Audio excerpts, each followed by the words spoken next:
کوئی ہے ہم میں سے جو دوسرے کا مال کا احترام کرتا ہے؟ یہاں تک ہوتا ہے کہ اگر 2 فٹ زمین کسی دوسرے کی ڈال سکتے ہوں مکان بنانے میں تو ضرور ڈال لیتے ہیں۔ 2 فٹ میں آپ کی قبر بھی نہیں بنتی، مگر قبر کو خراب ضرور کر لیتے ہیں، آگ سے بھر لیتے ہیں۔ بے شمار میں نے ایسا دیکھا ہے کہ کپڑا خریدنے کے لیے لوگ جاتے ہیں، مرد و زن، تو کپڑے چرا لاتے ہیں،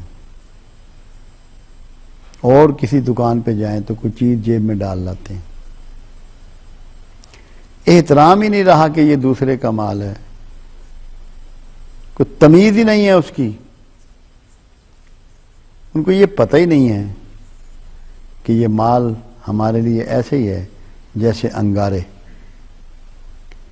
اور کبھی کوئی کسی کا مال لوٹنے والا گلٹ فری ہوا ہے،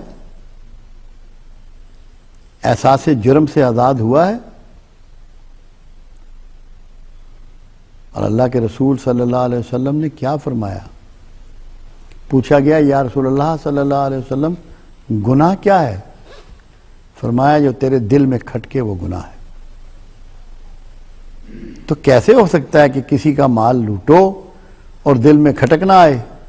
یہ تو ناممکنات میں سے ہے، یہ تو ہو کے رہنا ہے۔ دوسرے کا مال جب آپ لوٹیں گے، گلٹ آپ کے اندر پیدا ہوگا، اور آپ یقین رکھ لیں ایک بات کا، جو گلٹ کے ساتھ زندہ ہے وہی دوزخ کا مسافر ہے،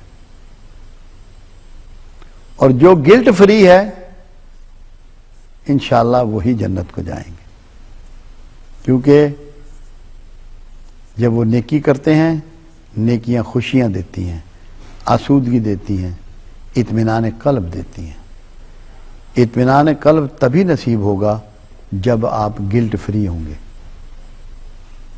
تو دوسرے کا مال تو آپ کے اندر گلٹ پیدا کرتا ہے، آپ کے اندر احساس ندامت پیدا کرتا ہے۔ آپ یہ بات اپنی اولاد کے سامنے بھی نہیں کہہ سکتے، ان سے بھی چھپاتے ہیں۔ ناموس کی بھی بڑے نازک معاملات ہیں۔ آپ دوسروں کی بیٹیاں ناچ رہی ہیں اور دیکھ رہے ہیں، پسند کرتے ہیں کہ آپ کی بیٹی بھی ناچے؟ کبھی غور کیا اس پہ؟ اس معاملے میں بھی ہمارا رویہ ڈبل سٹینڈرڈ کا ہے۔ احترام دینا ہے آپ کے گھر کے لوگوں کو، بیٹیوں کو، بہنوں کو، ازواج کو، ماؤں کو، آپ کے مذہبی رجحانات کو، مذہبی خیالات کو۔